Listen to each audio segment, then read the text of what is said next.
አንሳልኝ። አዎ ነይ ነይ፣ አንቺ ወደዚህ ነይ ነይ። ይኸውልሽ በዚህ ግንባርሽን ነው የምልሽ። ለመዝናናት ነው የመጣ ነው። ያየሩ ልትኛ በድብቅ ካሜራ እኮ ሮቤል ከስር ወጣ። ሮቤል ባለቤቱን ገድሏል። እንዴና እንግዲህ ያው ለቢሮ ሰዎችም ለማሳየት ያው ካሜራውን እንዴ ካሜራውን ይዘመጣ ከወንድዬ ጋር ያው ወንድዬንም ሰላም በለው። እንዴት ነው ወንዴ?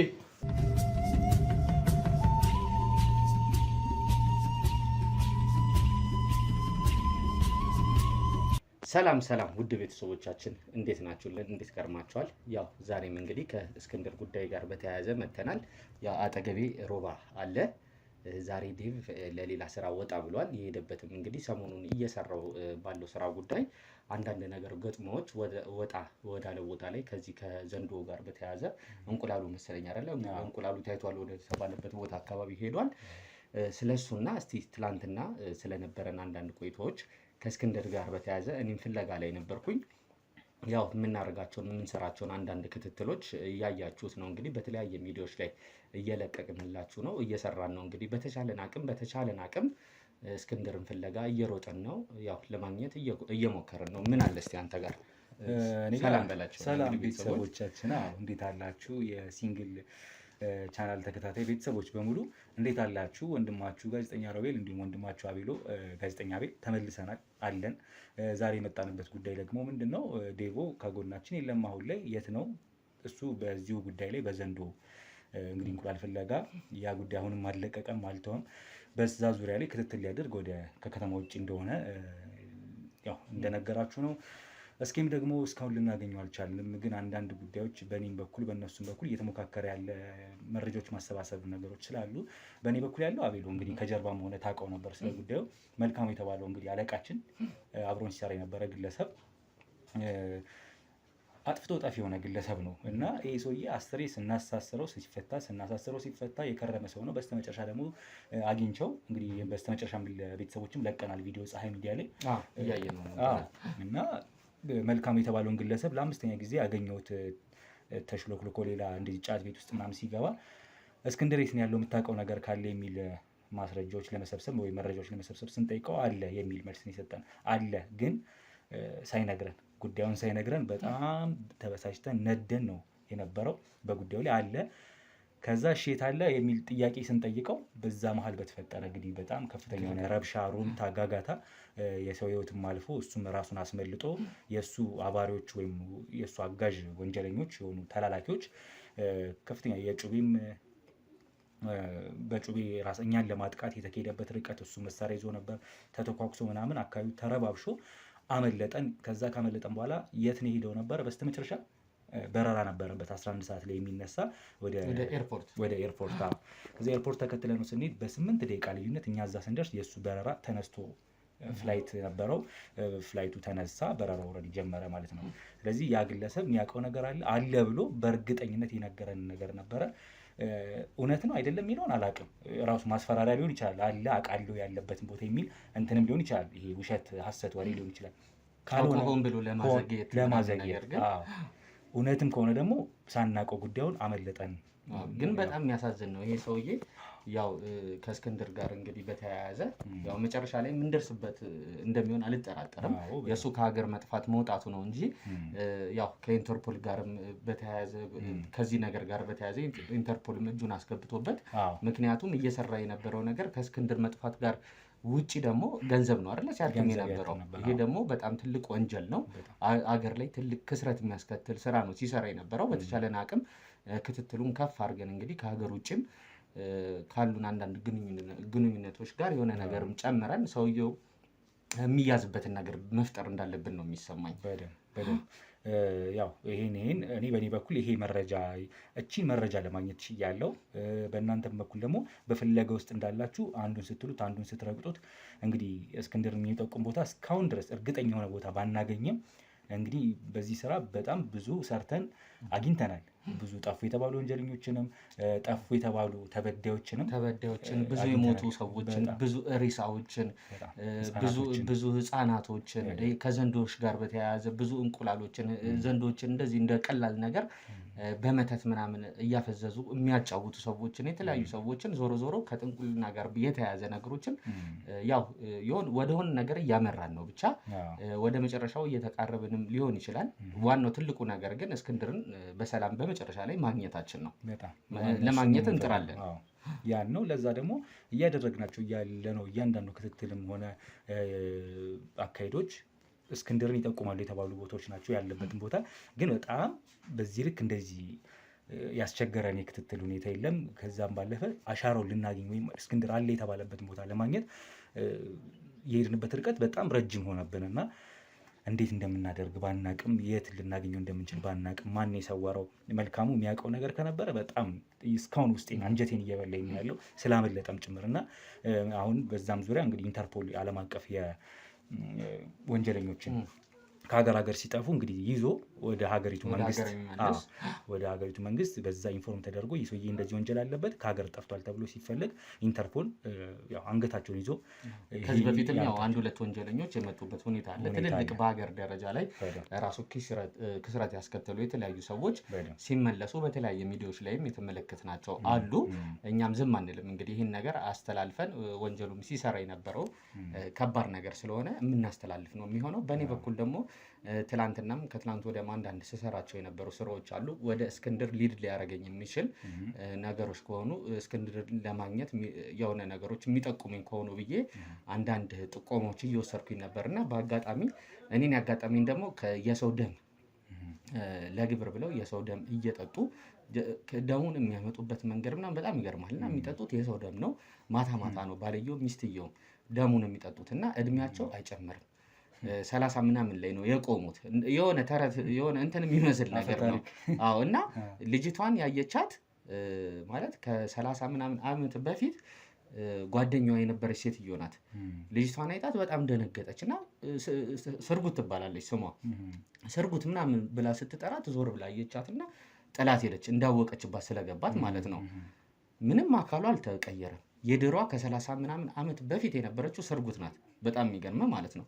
ከዛ ለልጇ እንደዚህ እኮ የድሮ ጓደኛዬ አገኘኋት፣ ግን ምንም አይነት ነገር አልተቀየረችም፣ አልጨመረችም። 1 ዓመት እንኳን ያኔ ከማውቃት 1 ዓመት እንኳን አልጨመረችም።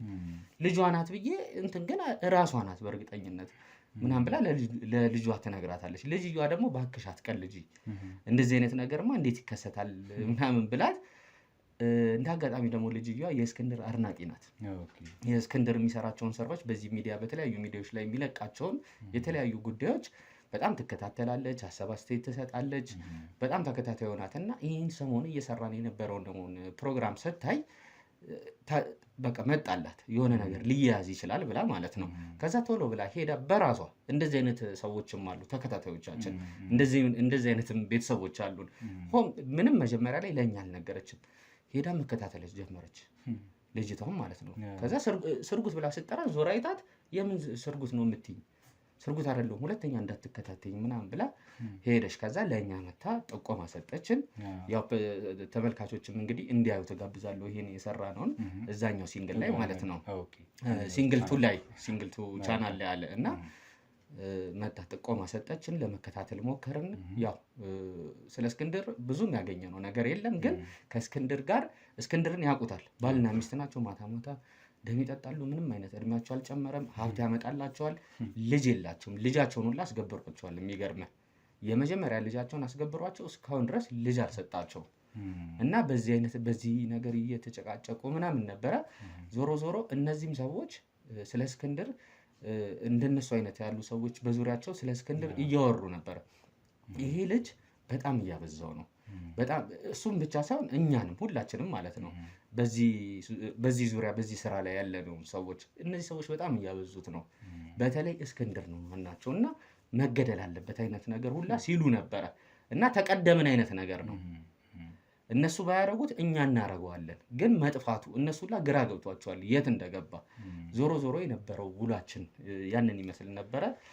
ከትላንትና ወዲያ የነበረው ያው በተቻለን አቅም ሁላችንም እንግዲህ ያው ዴቭም ከዚህ ስራ ጋር በተያያዘ ወደ ቀድሞ ስራ መልሶታል። ይሄ ጉዳይ አንተን እንደመለሰ ልክ እንደ መልካሙ ማለት ነው ወደ ቀደመው ነገሩ እየመለሰው ነው። ያው እንግዲህ ሁላችንም የምንሮጠው የሁላችንም አባላቶች እንግዲህ እየሰራን ያለ ነው ምንድነው ወደ እስክንድርን ፍለጋ ነው። በተቻለን አቅም ሁሉም እንግዲህ ሀሳብ አስተያየት ኮሜንት ላይ የሚሉ ምንድነው እስክንድርን እየተባለ ነው። እኛም በየቀኑ ቪዲዮዎች በእስክንድር ዙሪያ የምንሰራው ለዛ ነው።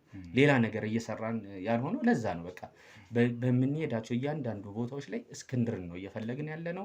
ከእግዚአብሔር ጋር እንግዲህ ከፈጣሪ ጋር ሙስሊሞችን በእምነታችሁ ለአላህ አይደለ ለፈጣሪ ክርስቲያኖችም ለእግዚአብሔር ሁላችሁም በምታምኑት እምነት ባለበት ቦታ ይሄ ልጅ ደህና እንዲሆን ጸሎታችሁን እንድትጸልዩለት እንጠይቃለን። በጣም የፈጣሪ እርዳን፣ እናንተ ጸሎት ይጨመርበት። የኛም ክትትል ስራ እንግዲህ ፈጣሪ ረድቶን የተቻለን አድርገን እንግዲህ በሰላም የምንገናኝበት የእሱን መገኘት አስመልክቶ ወደ እናንተ የምንቀርብበት ጊዜ ያምጣው። ከዛም ባለፈ ወደ ቀደመ ስራው የሚመለስበት እንዲሆን እመኛለሁ።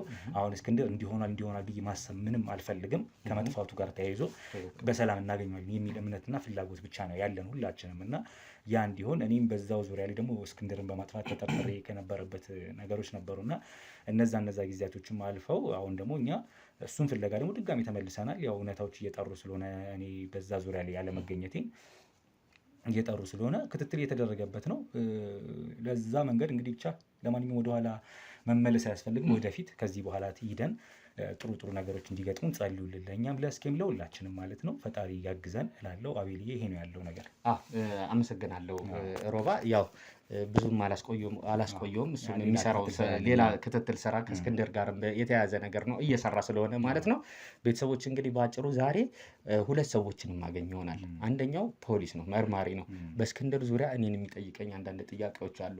እሱን እሺ ካለኝ በቪዲዮ ቀርጬ ለእነሱ ማስተላለፍ ነው የሚሆነው። ያው የህግ አካል ነው፣ ፈቃደኝነቱን እጠይቀዋለሁ። ካልሆነ እንዲሁ ኢንተርቪው ተደርጌ የምመለስ ነው የሚሆነው። ፖሊስ ጣቢያ ተጠርተናል፣ ግን እኔ ነኝ የሚሄደው እናንተን ወክዬ ማለት ነው። ስለዚህ ሄጄ አንዳንድ ነገሮችን ከሱ ጋር አንዳንድ ጥያቄዎችን የምጠየቅ ይሆናል። ሄጄ ደርሼ እመለሳለሁ። ፈቃደኛ ከሆነ ውጭ ላይ የሆነ ቦታ ላይ ኢንተርቪዎች አድርጌ ቪዲዮን ቀርጬ ለእናንተ ማሳያችሁ ማስተላለፍ ነው የሚሆነው።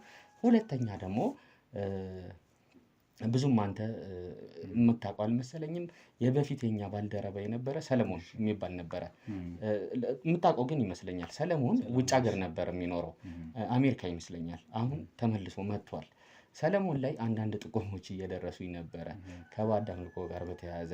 ዝም ብሎ የሆነ ሰዓት ላይ ነው ብድግ ብሎ የወጣው ከሀገር እና መጨረሻ አካባቢ ላይ ነው የተናገረው ከሀገር እንደሚወጣ ማለት ነው። እና ሁሉ ፕሮሰሱ ምናምን ከጨረሰ ከሀገር ኢቨን እንኳን በዲቪ ምናምን አይደለም የወጣው፣ አግብቶ ምናምን አይደለም የወጣው። እናውቀዋለን፣ ያው እንተዋወቃለን አይደለ? ኑሯችንን ምናምን እንተዋወቃለን ሁላችንም። አሜሪካ በሆነ በቃ ብድግ ብሎ ነው የወጣው ማለት ነው በቅርብ ጊዜ። እና ወዲያው አሁን ደግሞ ተመልሶ በጣም የተሻለ ኑሮ ላይ በጣም የተሻለ ህይወት ላይ ነው ያለው።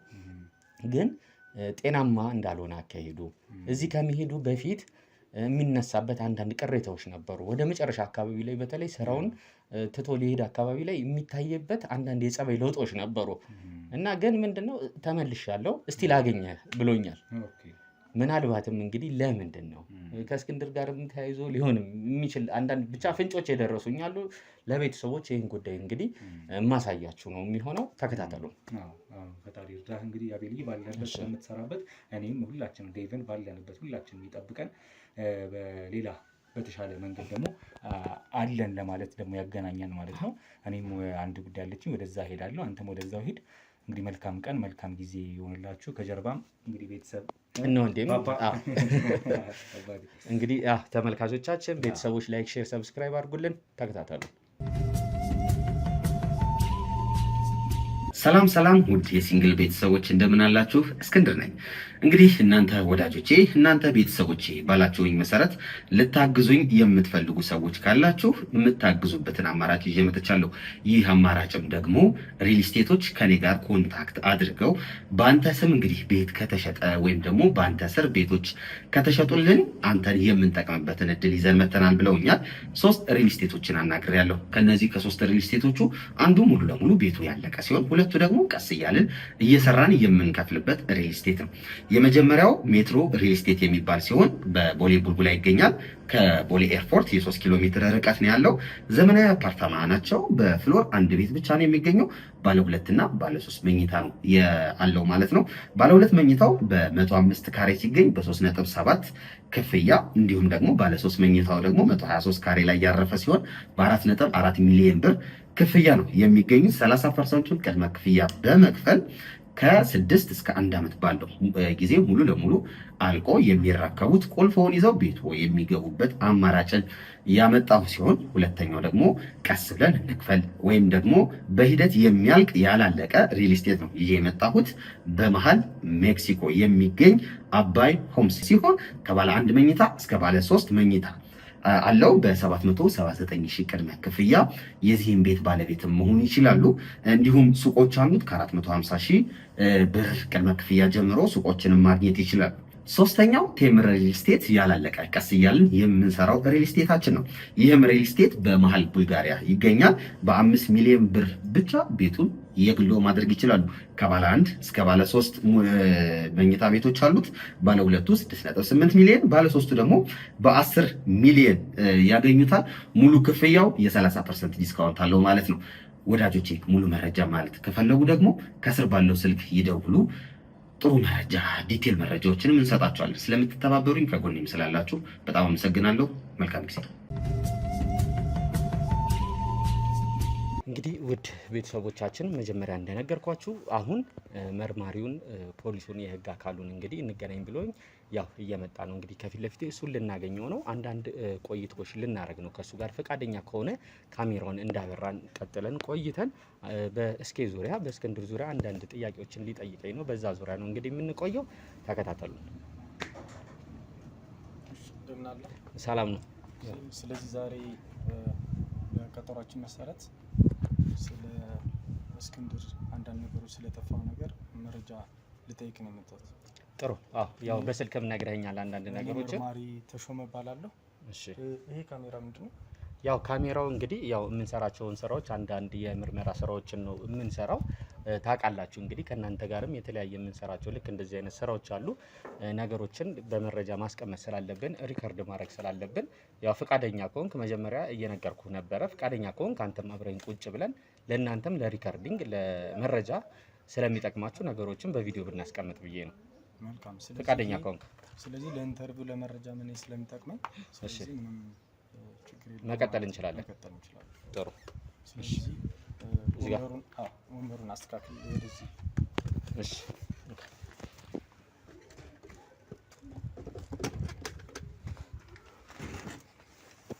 እንደዚህ ይሻላል። እሺ፣ በቅድሚያ እንኳን አገኘው።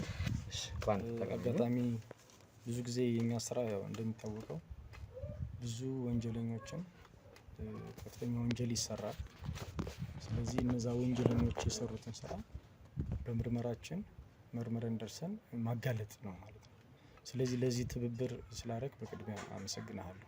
እኔም እንግዲህ ጉዳዩን ትኩረት ሰጥታችሁ እናንተም ያው በተለያየ ጊዜ ድጋፍ ነው የምታደርጉልን። ጉዳያችን ጉዳያችሁ ነው ብላችሁ እንደ ህግ አካል ምንም እንኳን ያው ክትትሉ ስራችሁ ቢሆንም እኛ ፊትና ኋላ ሆነን አብረን ነው እንግዲህ አንዳንድ ነገሮችን የምንሰራው። ያው ልትጠይቁን ስለመጣችሁ እናመሰግናለን። እኛ እሺ፣ በጣም አመሰግናለሁ። ያው ካሜራም ስላለ ስም ማን ነው? ሙያ ምንድን ነው? በድጋሚ አመሰግናለሁ። ስሜ አቤል ይባላል።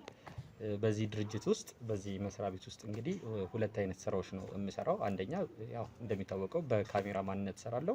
ሁለተኛ ደግሞ በቅርብ እንደ መርማሪ ጋዜጠኛ ሆኜ ነው የምሰራው። ከእስክንድር ጋር እንግዲህ እንደ አለቃም እና እንደ ጓደኛ አብረን የምናሳልፍ ሰዎች ነን። ሞር ግን በዚህ መስሪያ ቤት ውስጥ እሱ አለቃችን ነው። እሺ፣ ጥሩ። አለቃ ከነበረ እስክንድር ለመጨረሻ ጊዜ እስክንድር ጋር የተገናኛችሁ መቼ ነው? ለመጨረሻ ጊዜ የተገናኘ ነው ከእስክንድር ጋር ከመጥፋቱ ከአንድ ቀን በፊት ነው የተገናኘ ነው። ከአንድ ቀን በፊት ብዙ ጊዜ ባለን መረጃ በቀን ከእስክንድር ጋር ከ20 ጊዜ በላይ ትደዋወላላችሁ። ከዛም በላይ ልንደዋወል እንችላለን። ትደዋወላላችሁ። ስለዚህ እስክንድር መደወል ሲያቆም አንተ ድጋሚ ወደ እስክንድር አልደወልክም። ባለን ስልክህን በወሰድነው መረጃ መሰረት ማለት ነው አልደወልክለትም ለእስክንድር። የዛለት ነው ወይስ የዛለት? ያው ብዙ ጊዜ ያው እንደነገርኩ ለስራ ነው የምንደዋወለው። እንደ አጋጣሚ ሆኖ የዛለት አብረን አልነበርንም። እኔም በራሴ ቪዲዮዎች የምሰራቸው የቪዲዮ ስራዎች አሉ። ከሱ ጋር ሆኜ የምሰራዎች አንዳንድ የቪዲዮ ስራዎች አሉ። የዛለት እኔ የተለያዩ ልጆች ይዤ እኔ ካሜራማኑና ሌላ የተወሰኑ ከኛ ጋር ስንንቀሳቀስ በቲም ነው የምንንቀሳቀሰው። አሁን ልክ እንደምታዩኝ ከጀርባ እንዳሉት ሰዎች ማለት ነው። የተለያዩ ሰዎች አብረውን ከኛ ጋር የሚንቀሳቀሱ አሉ። ከነሱ ጋር ሆኜ የራሴን ስራ ልሰራ ሄጄ ነበረ የዛለት። ስለዚህ ስንሰራ ደግሞ እንደምታየው አሁንም እንደምታየው እዚህ ጋር አጥፍተን ነው የምንሰራው። ስልካችንን ኦፍ አድርገን ነው የምንሰራው። ለዛ ነው ያልተደዋወልነው። ጥሩ። እስክንድር ከጠፋ በኋላ የእሱ የቅርብ ጓደኞች የሚባሉት ጋር ኮሚኒኬት አላገኛቸውም። ስለዚህ እሱን አብራራ። ለምሳሌ ማነው ቶማስ የሚባል ጓደኛ አለው። አዎ ቶማስ የኛ የድርጅት እንትን አይደለም። በጣም ጥሩ። ቶማስ የግል ጓደኛው ነው። በዚህ በስራ በኩል ሳይሆን ሌላ ቦታ የሚተዋወቀው ነው። ኦኬ። ስለዚህ ቶማስ ጋር ምን መረጃ ነው ያለ? ቶማስን እኛ አግኝተ ነው የሰጠን ቃል አለ። አንተ ከቶማስ ጋር እንዴት ነው ያለ ግንኙነት? እኔና ቶማስ ምንም አይነት እንደዚህ አይነት ግንኙነት የለንም። ግን የቅርብ ጓደኛው ነው ከእስክንድር ጋር ማለት ነው። የቅርብ ጓደኛው ነው የምልህ። ያው የሚኖሩበት አካባቢ አንድ ነው። አብሮ አደጎች ናቸው። ከኔ ጋር ያው በስራ ነው አይደለ? ጓደኝነታችንም በስራም ነው የምንተዋወቀው ከእስክንድር ጋር። ቶማስ ግን አብሮ አደጉ ነው። አብሮ ነው የሚኖሩት ምናምን የነበረው በፊት። እሺ ጥሩ። ሌላ ሮቤል ተለቋል። ሮቤል ከስር ወጥቷል። ሮቤል ባለቤቱን ገድሏል። አልገደለም። ያው እንግዲህ እየተጣራ ያለ ነገር ነው። እየተጣራ ነው። በዋስትና ወጥቷል። ተጠርጥሮ ሮቤል ሚስቱን ገድሏል በሚል ወጥቷል። ፖሊስ እኛ ይዘነው ነበር። ክትትል አድርገህ ከታሰረ በኋላ ምንም መረጃ ባለማግኘቱ ሊወጣ ችሏል። በዋስትና ወጥቷል። እስኪ ሮቤል እንዴት ሚስቱን እንደገደላት እንዴት እንደተጠረጠረ ምናምን የምታውቀው መረጃ አለ? ስለ ሮቤል እስኪ ተጨማሪ ለእኛም እንትን ስለሚለን ትክክል። ሮቤል እንዴት ወጣ? ያው እንግዲህ እሺ፣ ስለሱ እስኪ። ያው እንግዲህ እኛም የክትትል ስራዎችን ነው የምንሰራው። እናንተም የክትትል ስራዎችን ነው በህግ አካል በተለይ ያው እንደ ፖሊስ እንደ ምርመራ እናንተም ደግሞ የምትሰሩት ስራዎች አሉ። ያው ይገባኛል በተደጋጋሚ እነዚህ ጥያቄዎች ለምን እንደሚጠየቁ ማለት ነው። በተለያዩ ሰዎችም ከዚህ በፊትም ተጠይቄያለሁ። ኢቭን በቪዲዮ እንኳን አሉ ማስረጃዎች፣ እነሱንም ማሳየት እችላለሁ። ግን ነገሩ ስለሚገባኝ ልመልስልህ እችላለሁ፣ ተደጋጋሚ ነገር ቢሆንብኝም ማለት ነው። ያው ሮቤል በሰዓቱ በሆነ ነገር ተጠርጥሮ ነበረ ከእስክንድር መጥፋት ጋር ተያይዞ። እሱን እንደ ጥቆማ ሰጥታን የነበረው የሮቤል ፍቅረኛው ናት። የትዳር አጋር አንድ ላይ የሚኖሩ ሳይሆን ፍቅረኛው ናት። ራሷን አጥፍታ የተገኘችው ልጅ ማለት ነው። እና ሮቤል በሰዓቱ ተጠርጣሪ ነበረ። የውሸት ማስረጃው የሆነ የተጠናቀረበት ነበረ ሮቤል ላይ ማለት ነው። የሆኑ ቪዲዮዎች እኔ ሰራሁት ያለው ቪዲዮዎች ነበሩ ከእስክንድር ጋር በተያያዘ። እኛ በተለያየ ጊዜ እኔም ዴቭም የሚባል ልጅ አለ። እንደ አጋጣሚ አሁን ለስራ ጉዳይ ወደ ሌላ ቦታ ሄዶ ነው ወደ ሌላ ቦታ ላይ ብቻ ሄዶ ነው ለስራ ጉዳይ። ሮቤል በሰዓቱ በእስክንድር ጉዳይ ብዙ ስራዎችን እየሰራ አልነበረም። እኔና ዴቭ እየሰራን በነበርንበት ሰዓት ማለት ነው በእስክንድር ጉዳይ ጋር። ግን ለእኛ ሳይነግረን የሰራው ስራ ነበረ። ከዛ ስንጠይቀው አንተ በእስክንድር ጉዳይ እኮ እየሰራ አይደለም ምናምን ስንለው ኧረ ሰርቻለሁ ግን ፋይሉ ጠፋብኝ አለ። ለካስ ፋይሉ ዴሊት የተደረገበት እዛው እኛ ጋር የሚሰራ ልጅ በገንዘብ የተገዛ አንድ ልጅ ነበረ። እሱ ተይዞ ህግ ቦታ ላይ ነው ያለው። እዛው ሌላ ጣቢያ ላይ ስለሆነ ነው እንጂ ምናልባት ነገሩንም ልታውቁት ትችላለህ። ተይዞ ሌላ ጣቢያ ላይ ነው ያለው እና ሮባ እነዚህ ነገሮች ኮንሲደር ከተደረጉ በኋላ ሚስቱንም እንዳልገደለ አንዳንድ መረጃዎች ተሰብስበው ከተገኙ በኋላ በዋስትና እንዲወጣ ተደርጓል። በጣም ጥሩ። እስክንድር ከዚህ በፊት አንድ ቀን ሁለት ቀን ጠፍቶ ያውቃል? በአንተ ስራ ወቅት ረጅም ጊዜ አብረህ አለቃህ እንደሆነ ንገረኛል። ሁለት ቀን ጠፍቶ ያውቃል እስክንድር? አያውቅም። ስለዚህ ሁለት ቀን ጠፍቶ ካላወቀ እስክንድር በዚህ ደረጃ እንዴት እናንተ ራሱ እንዴት ዘገያችሁ ለኛ ጥቆማ ለመስጠት? 2 ቀን አሁን ጠፍቶ ሲቆይ ለኛ ለፖሊስ ለማመልከት እንዴት በጣም ዘገያችሁ? ምንድነው ሐሳባችሁ ነበር? ስራ ላይ እንደነበር ክትትል እንድናረግ ለኛ መረጃው በጣም ቀላል እንዲሆን እንዲረዳን ለምን ቀድማችሁ አላመለከታችሁ? ምንድነው ምክንያታችሁ? አንተ የቅርብ ጓደኛ ነው አለቃ ነው ለምን ቆየ? ይኸውልህ ስራ ላይ ነው የነበረው። እንዳጋጣሚ ካሜራ ደቅኖ ምናምን ቁጭ ብሎ አልነበረም በጠፋበት ሰዓት የነበረው ማለት ነው። ድብቅ ካሜራ አስቀምጦ ሌላ ቦታ ላይ ሆኖ ክትትል እያደረገ ነበረ። የሆነ ተጠርጣሪዎችን እየተከታተለ የነበረው የሆነ ቦታ ላይ ቁጭ ብሎ የሆነ ቤት ውስጥ ነበረ ለብቻው ቁጭ ብሎ እየተከታተለ የነበረው እና ጉዳዩ በጣም አሳሳቢ የሆነ ጉዳይ ነበረ ሲከታተል የነበረው። ከዛ እያየ በነበረበት ሰዓት መግባት የሆነ ቪክቲም ነበረ እዛ ቤት ውስጥ ማለት ነው። ስለዚህ መግባት ነበረበት።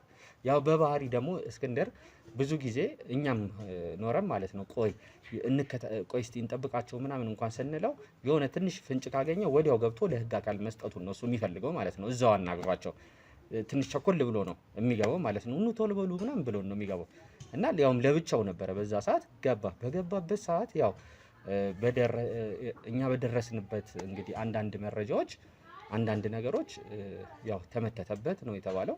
እዛው ድግምት ምናምን ተደርጎበታል። ስልኩን ተቀበሉት፣ ፋይሉን ዲሊት እንዳደረጉበት ምናምን ደርሰንበታል። ከዛ በኋላ እስክንድር የገባበት አልታወቀም። ከዛ በኋላ ጠፋ ነው እስክንድር።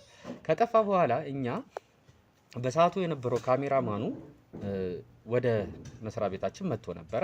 ስለ እስክንድር ስንጠይቀው ቆይ ሂድ ብሎት ነበረ። ብቻውን ነው እየተከታተለ የነበረው ድብቁ ስለነበረ ማለት ነው። በሰዓቱ ስራውን ጨርሶ የሄደ ነው የመሰለን ማለት ነው። ግን እሱ ስራውን ነበር እየሰራ የነበረው። ሰላም ውድ የሲንግል ቤተሰቦች እንደምን አላችሁ? እስክንድር ነኝ። እንግዲህ እናንተ ወዳጆቼ እናንተ ቤተሰቦቼ ባላችሁኝ መሰረት ልታግዙኝ የምትፈልጉ ሰዎች ካላችሁ የምታግዙበትን አማራጭ ይዤ መጥቻለሁ። ይህ አማራጭም ደግሞ ሪል ስቴቶች ከኔ ጋር ኮንታክት አድርገው በአንተ ስም እንግዲህ ቤት ከተሸጠ ወይም ደግሞ በአንተ ስር ቤቶች ከተሸጡልን አንተን የምንጠቅምበትን እድል ይዘን መተናል ብለውኛል። 3 ሪል ስቴቶችን አናግሬያለሁ። ከነዚህ ከ3 ሪል ስቴቶቹ አንዱ ሙሉ ለሙሉ ቤቱ ያለቀ ሲሆን ሁለቱ ደግሞ ቀስ እያልን እየሰራን የምንከፍልበት ሪል ስቴት ነው። የመጀመሪያው ሜትሮ ሪል ስቴት የሚባል ሲሆን በቦሌ ቡልቡላ ይገኛል። ከቦሌ ኤርፖርት የ3 ኪሎ ሜትር ርቀት ነው ያለው። ዘመናዊ አፓርታማ ናቸው። በፍሎር 1 ቤት ብቻ ነው የሚገኘው። ባለ 2 እና ባለ 3 መኝታ ነው ያለው ማለት ነው። ባለ 2 መኝታው በ105 ካሬ ሲገኝ በ3.7 ክፍያ፣ እንዲሁም ደግሞ ባለ 3 መኝታው ደግሞ 123 ካሬ ላይ ያረፈ ሲሆን በ4.4 ሚሊዮን ብር ክፍያ ነው የሚገኙት። 30% ቅድመ ክፍያ በመክፈል ከ6 እስከ 1 ዓመት ባለው ጊዜ ሙሉ ለሙሉ አልቆ የሚረከቡት ቁልፎውን ይዘው ቤት የሚገቡበት አማራጭን ያመጣው ሲሆን ሁለተኛው ደግሞ ቀስ ብለን እንክፈል ወይም ደግሞ በሂደት የሚያልቅ ያላለቀ ሪል ስቴት ነው ይሄ የመጣሁት። በመሃል ሜክሲኮ የሚገኝ አባይ ሆምስ ሲሆን ከባለ 1 መኝታ እስከ ባለ 3 መኝታ አለው። በ779 ሺህ ቅድመ ክፍያ የዚህን ቤት ባለቤትም መሆን ይችላሉ። እንዲሁም ሱቆች አሉት። ከ450 ሺህ ብር ቅድመ ክፍያ ጀምሮ ሱቆችንም ማግኘት ይችላሉ። ሶስተኛው ቴምር ሪል ስቴት ያላለቀ ቀስ እያልን የምንሰራው ሪል ስቴታችን ነው። ይህም ሪል ስቴት በመሃል ቡልጋሪያ ይገኛል። በ5 ሚሊዮን ብር ብቻ ቤቱን የግሎ ማድረግ ይችላሉ። ከባለ 1 እስከ ባለ 3 መኝታ ቤቶች አሉት። ባለ 2 6.8 ሚሊዮን፣ ባለ 3 ደግሞ በ10 ሚሊዮን ያገኙታል። ሙሉ ክፍያው የ30% ዲስካውንት አለው ማለት ነው። ወዳጆቼ ሙሉ መረጃ ማለት ከፈለጉ ደግሞ ከስር ባለው ስልክ ይደውሉ። ጥሩ መረጃ ዲቴል መረጃዎችንም እንሰጣችኋለን። ስለምትተባበሩኝ ከጎኔም ስላላችሁ በጣም አመሰግናለሁ። መልካም ጊዜ። እንግዲህ ያው እንዳልኩ በሰዓቱ ስንደውልለት ስልኩ አይሰራም፣ እንደተባለው ተመትቶበታል ምናምን አይነት ነገር። ያው በሰዓቱ የቪዲዮ ማስረጃዎች ባናገኝም አንዳንድ ወንጀለኞችን እንደደረስንባቸው የደረሱን መረጃዎች ይሄን ነው የሚመስሉት። ስንደውል ስልኩ አይሰራም። በቃ በዛው ነው የጠፋብን እስክንድር። ጥሩ። ስለዚህ እስክንድር ብቻ ሲጠፋ እንዴት ካሜራማኑ ለመመለስ ቻለ? ካሜራማኑ ነግሬያለሁ እኮ መርማሪ ካሜራማኑ መጥቶ ነበረ። እስክንድር ለብቻው ድብቁን ካሜራ እየተከታተለ ነው የነበረው። ካሜራማኑ ይመስለኛል ስራውን እንደጨረሰ ነው። ወጥቷል። አንዳንዴ በስኬጁል ስንሰራ የሆነ የተከፋፈለ ስራዎች ነው የምንሰራው።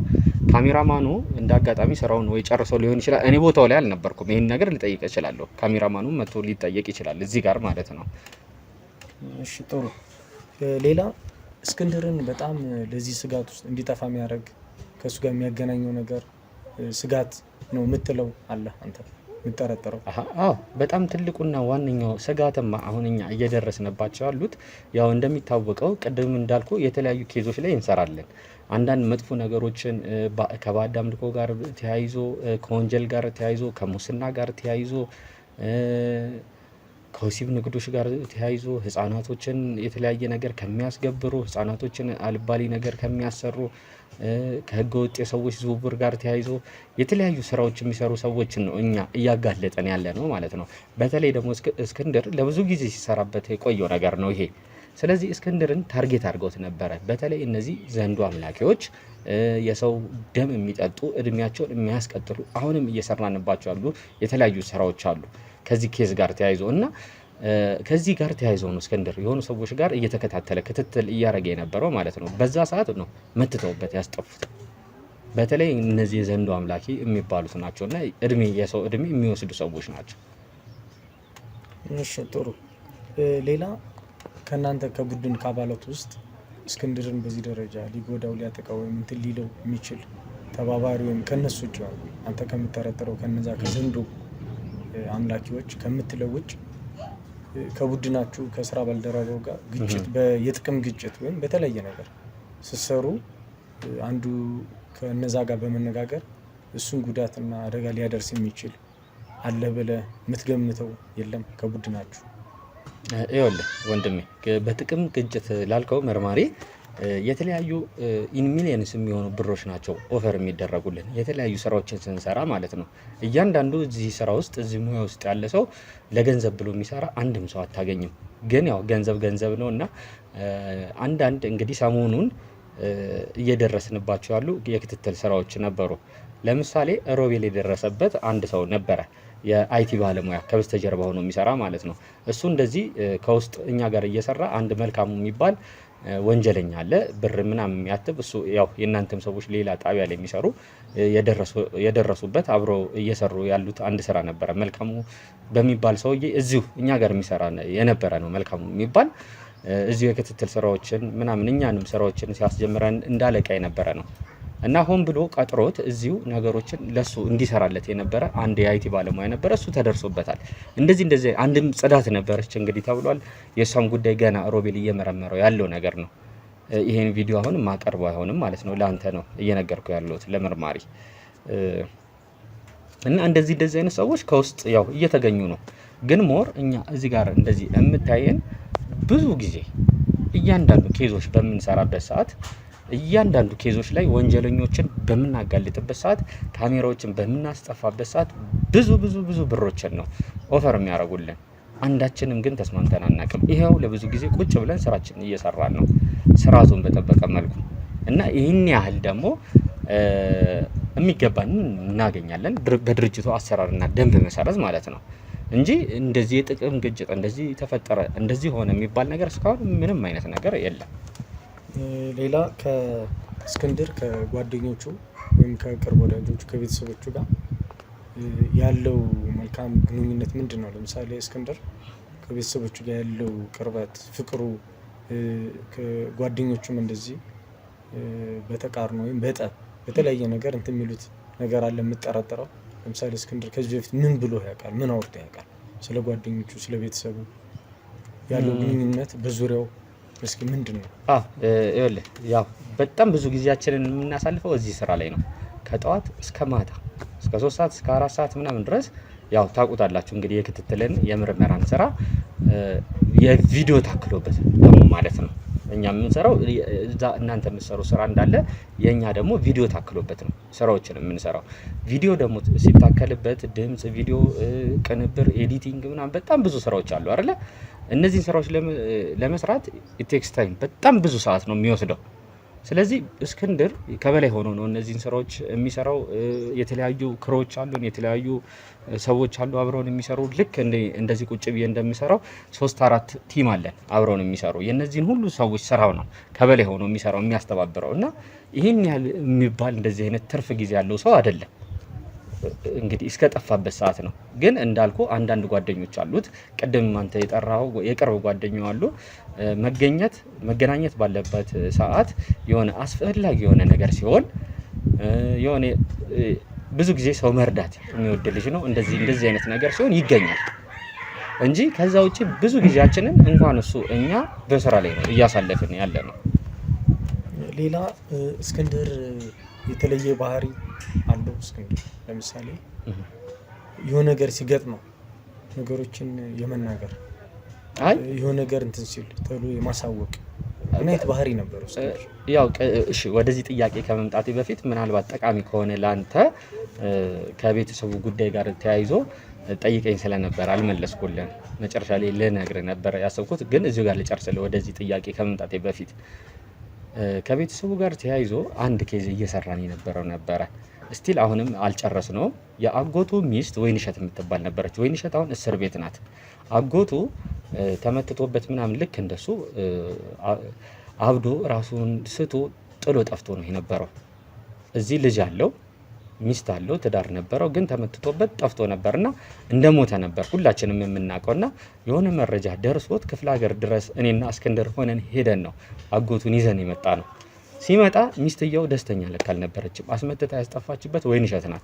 አሁን በሕግ ቁጥጥር ስር ማረሚያ ቤት ነው የምትገኘው ወይንሸት። ሁሉ ነገር ተደርሶባት ማለት ነው። በቪዲዮ የተለያዩ ቴክኒኮችን የተለያዩ ስልቶችን ተጠቅመን ውሸትነቷ፣ ወንጀለኝነቷ፣ አስመታች መሆኗ ምናምን ነገር የተለያዩ ወንጀሎችን ስትሰራ ስለነበረ በሱ ላይ ተረጋግጦባት ተፈርዶባት ማረሚያ ቤት ነው የምትገኘው እና ቤተሰቡ ላይ እንደዚህ አይነት ኬዞች ነው የነበሩት እንጂ ከዚህ ውጪ ከወይንሸት አሁን በሕግ ስር ነው ያለችው። ምንም ከዚህ በተለየ ቤተሰቡ ላይ እንደዚህ የሚያጠራጥር የሚባል የተለየ ነገር እንኳን የለም። በጣም ጥሩ ጠቃሚ ሀሳብ እየሰጠኸኝ።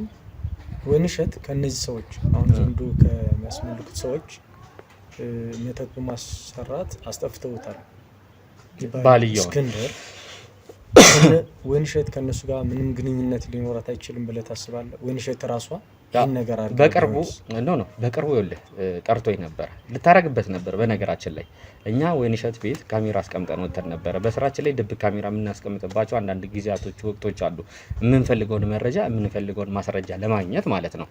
እና በዛ ሰዓት ወይንሸት ልታስመትትበት ሁላ ነበረ። ጃኬቱን አስቀምጣ ተከታትለን ነው የያዝናት። ከክፍለ ሀገር ድረስ ከፍላ አስመጥታ እንደዚህ አይነት ነገሮች የሚያደርጉ ማለት ነው። ግን ወንጀሏ ከታወቀባት በኋላ ቀጥታ አሁን በሕግ ቁጥጥር ስር ነው ያለችው። እንደውም ሰሞኑን የእሱ አጎት መስፍን የሚባለው የእሱ አባል ጠርቶን እያነጋገር ነው ነበረ በእንደዚህ አይነት ጉዳይ እና በትክክል የእስክንድርን መጥፋት እሱ ከሰማ በኋላ ወዲያው ከኔ ጋር ይደዋወል ነበረ እና ተመትቶበት እንደጠፋ አይደለም የሚያውቅ የነበረው። በቃ እንደዚህ በሰዎች ታግቶ ያው የሚሰራውን ስራ ስለሚያውቅ ከመጣ በኋላ እስክንድርም ነው ወደ አዲስ አበባ ድረስ የመለሰው ከቤተሰቡ ከልጁ ጋር ያገናኘው ማለት ነው። እና በቃ በትክክለኝነት ተመትቶበት እንደሆነ ሲሰማ ወይንሸት ናት ነው ሲል የነበረው ወይንሸት። እኛ ደግሞ ይህን ነገር ከሰማን በኋላ ሄደን ነበረ። ማን ጠይቋት ነበረ? ጠያቂ ሳላት ወይ ከማን ጋር ተገናኝታለች? ያው በፎርም ነው አይደለ? ጠያቂ ሲመጣ ተመዝግቦ ምናምን የሚገባው እሱን ሁላ አይተን ነበረ። እና ለእንደዚህ አይነት ደረጃ የሚያደርስ ምንም አይነት ነገር አላገኘንም ከወይንሸት ጋር በተያያዘ። ስለዚህ ጥርጣሬያችን የወረደ ነው ከእሷ ጋር። እሺ ጥሩ። ስለዚህ አሁን አብዛኛው ጥርጣሬ ይሆናል ተብሎ የሚገመተው በምርመራችን ገና የምንሄድበት ነው የምናየው ይሆናል አብዛኛው። ስለዚህ እዛ የመጨረሻ ሲሰራበት የነበረው ቤት ነው የጠፋው የሚል ድምዳሜ ነው አንተ የሰጠኝ እስካሁን ባለው መረጃ ማለት ነው። በትክክል። ስለዚህ እሱን ክትትል ይሆናል። እንዴት ነው የሚለውን እነዚህ ሰዎች ለምሳሌ ጥቃት ፈጽመውበት ሊሆን ይችላል፣ ተገሎም ሊሆን ይችላል። በነገራችን ላይ አሁን መሰወር የሚባለው እኛ በፖሊስ እንትን የሰው ልጅ የትም አይሰወርም ወንጀል ካልተሰራበት ማለት ነው። ስለዚህ አስረውት ሊሆን ይችላል፣ አግተውት ሊሆን ይችላል፣ ወንጀል ፈጽመውበት ደግሞ ገለውት ሊሆን ይችላል ማለት። ስለዚህ መስወር የሚባለው በዚህ ደረጃ ነው እንጂ ሰው በመተት ተደርጎበት እንደዚህ ይጠፋል ብለን እንደ ፖሊስ እኛ እናምናለን። ስለዚህ ወንጀለኞቹ እንደዛ አድርገውበት ከሆነ በክትትል ስራችን ቀጣይ መረጃውን አጠናክረን እንትን ምንል ይሆናል ማለት ነው። በተረፈ ግን አንተ ብዙ ጠቃሚ ነገሮችን ሰጠኸኛል። አብረ ጊዜህንም ስላልከኝ ስለሰጠኝ አጋዥ ስለሆንክም የፖሊስ ማንኛውንም መረጃ ስንፈልግ ስለምንሰጠ ቀጣይም ስንፈልግ እየደወል መረጃ ካንተ እንወስዳለን። የሚቸግረን ነገር ካለ እንጠይቃለን ማለት ነው። እኔም እንግዲህ ያው በድጋሚ ያው ከእናንተ ጋርም ከተለያዩ ጠበቆች ጋርም ከህግ አካላት ሰዎች ጋርም ያው ቤተሰቦችም እንግዲህ እኛ ቤተሰቦች አስፈቅጄ ነው ካሜራውን ያስቀመጥኩት። ያውቃሉ ከተለያዩ የህግ አካላቶች ጋር አብረን ነው የምንሰራው።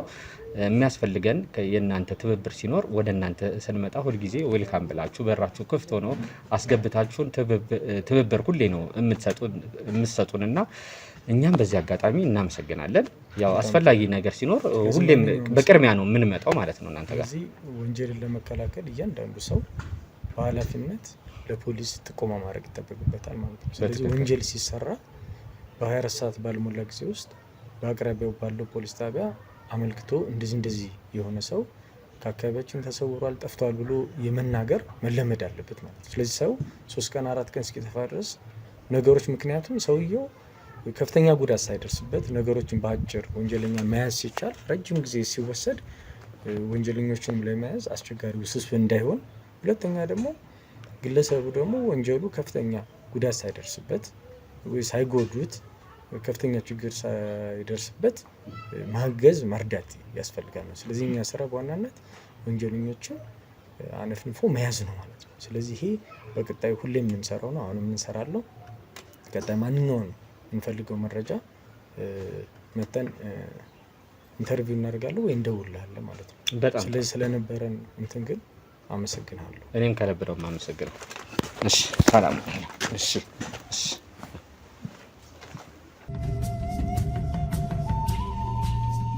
ሰላም ሰላም ውድ የሲንግል ቤተሰቦች እንደምን አላችሁ? እስክንድር ነኝ። እንግዲህ እናንተ ወዳጆቼ፣ እናንተ ቤተሰቦቼ ባላችሁኝ መሰረት ልታግዙኝ የምትፈልጉ ሰዎች ካላችሁ የምታግዙበትን አማራጭ ይዤ መጥቻለሁ። ይህ አማራጭም ደግሞ ሪል ስቴቶች ከኔ ጋር ኮንታክት አድርገው በአንተ ስም እንግዲህ ቤት ከተሸጠ ወይም ደግሞ በአንተ ስር ቤቶች ከተሸጡልን አንተን የምንጠቅምበትን እድል ይዘን መተናል ብለውኛል። 3 ሪል ስቴቶችን አናግሬያለሁ። ከነዚህ ከ3 ሪል ስቴቶቹ አንዱ ሙሉ ለሙሉ ቤቱ ያለቀ ሲሆን፣ ሁለቱ ደግሞ ቀስ እያልን እየሰራን የምንከፍልበት ሪል ስቴት ነው። የመጀመሪያው ሜትሮ ሪል ስቴት የሚባል ሲሆን በቦሌ ቡልቡላ ይገኛል። ከቦሌ ኤርፖርት የ3 ኪሎ ሜትር ርቀት ነው ያለው። ዘመናዊ አፓርታማ ናቸው። በፍሎር 1 ቤት ብቻ ነው የሚገኘው። ባለ 2 እና ባለ 3 መኝታ ነው ያለው ማለት ነው። ባለ 2 መኝታው በ105 ካሬ ሲገኝ በ3.7 ክፍያ፣ እንዲሁም ደግሞ ባለ 3 መኝታው ደግሞ 123 ካሬ ላይ ያረፈ ሲሆን በ4.4 ሚሊዮን ብር ክፍያ ነው የሚገኙት። 30% ቅድመ ክፍያ በመክፈል ከ6 እስከ 1 ዓመት ባለው ጊዜ ሙሉ ለሙሉ አልቆ የሚረከቡት ቁልፎውን ይዘው ቤት የሚገቡበት አማራጭን ያመጣው ሲሆን፣ ሁለተኛው ደግሞ ቀስ ብለን እንክፈል ወይም ደግሞ በሂደት የሚያልቅ ያላለቀ ሪል ስቴት ነው ይዤ የመጣሁት። በመሃል ሜክሲኮ የሚገኝ አባይ ሆምስ ሲሆን ከባለ 1 መኝታ እስከ ባለ 3 መኝታ አለው። በ779 ሺህ ቅድመ ክፍያ የዚህን ቤት ባለቤትም መሆን ይችላሉ።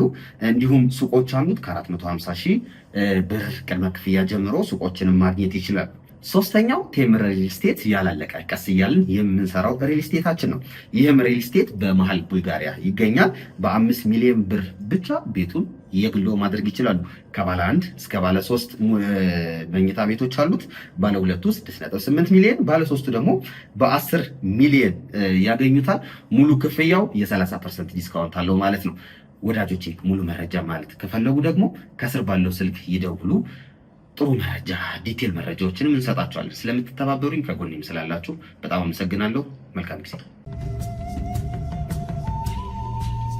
እንግዲህ ያው ቤተሰቦቻችን ከዚህ በፊት የነበረን ከመርማሩ ጋር የነበረን ቆይታ እንዳያችሁት እንደተከታተላችሁት ነው። እንግዲህ በየቦታው አሁንም የእስክንድርን ዱካ ለማግኘት የምንችለውን ነገር ሁላ እያደረግን ነው። በእስክንድር ዙሪያ አንዳንድ ጥያቄዎችን እንግዲህ ከመርማሪው ጋር ሳደርግ ነበር የቆየሁት። አሁን ደግሞ ቅድም እንዳልኳችሁ የመጀመሪያው ከመርማሪ ከሮባ ጋር ሆነን በነበርንበት ሰዓት አንዳንድ ነገሮችን ካወራን በኋላ መጨረሻ ላይ እንደነገርኳችሁ የቀድሞ የስራ ባልደረባችን ሰለሞን ከካሜራ በስተጀርባ ብዙ ስራዎችን የሚሰራ የነበረ ያው ቅድም እንዳልኳችሁ ነው እንግዲህ የነበሩትን ነገሮች ያው አንዳንድ ነገሮች እንዴት ወደ ውጭ ሀገር እንደወጣ አሁን የመጣበት ሰዓት አንዳንድ የምንሰማቸው ነገሮች ስለነበሩ አጠራጣሪ የሆኑ ነገሮች ስላሉ እሱ ቤት እንግባና እስቲ ያለበትን ሁኔታ አይተን ካየን በኋላ የምንፈልገውን መረጃ የምንፈልገውን ማስረጃ ካገኘን እዛው የምናጣራቸው አንዳንድ ነገሮች ይኖራሉ ማለት ነው። እስቲ ገብተን እንከታተል ያለውን ነገር።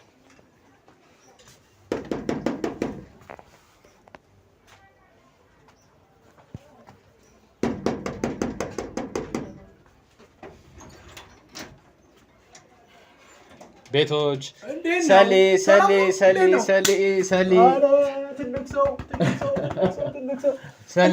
እንዴት ነው? ሰላም ነው? ሁሉ ሰላም? እንግዲህ ያው ለቢሮ ሰዎችም ለማሳየት ያው ካሜራውን ከወንድዬ ጋር ያው ወንድዬንም ሰላም በለው። እንዴት ነው ወንዴ? ሰላም ነው? አንተ ልትወጣ አካባቢ ነበር እሱ እንትን ያለው። ኧረ እባክህ ብዙም አታውቀውም አይደል? እሱ ግን ፊቱ አዲስ አልሆነም። እንዴት ነው? ሰላም ነው? ሁሉ ሰላም? ኧረ ተቀይራል። አለን። እንዴት ነው? እንዴት ነህ? በእናትህ ሁሉ ሰላም ነው? አለን እግዚአብሔር ይመስገን። እንዴት ነው? እንሁን አይደል? እዚህ ጋር አሪፍ ነው። እሺ ሰላም ነው? ሰልይ አማን ነው? ሰላም ነው? እኔ እኮ አላመንኩም። ስትሄድም ሰርፕራይዝ፣ ስትመጣም ሰርፕራይዝ። አይሰለችም? በቃ ውስጥ ለውስጥ ነው አንዳንድ ነገሮችን እንትን ያልኩትኝና ያው ሲያልቅ ምናምን እነግራችኋለሁ ብዬ እንደዛ ነው። እንዴት ናችሁ? ሰላም ነው? በስመ አብ የሰው ልጅ ግን አንድ አመት እንደዚህ እንደቀልድ አለፈ። በጣም አንተ ራሱ በጣም ተቀይራል በእናትህ። ያው እንግዲህ ያው አይደብርህም አይደለ? ካሜራው የኖርክበት ነው ሲጀመር። ለግቢ ሰዎችም ለስራ ቦታ ሰዎች ለእንትን ምን ኢንተርቪው ልታደርገኝ ነው እንዴ ዛሬ? እንዴ ቆይተሃል ለሰዎች ሼር እናድርገው እንጂ ምንድነው ሁሌ ወንጀለኛ ብቻ ነው እንዴ? ችግር የለውም። ዛሬ ደግሞ እስቲ ለየት እናድርገውና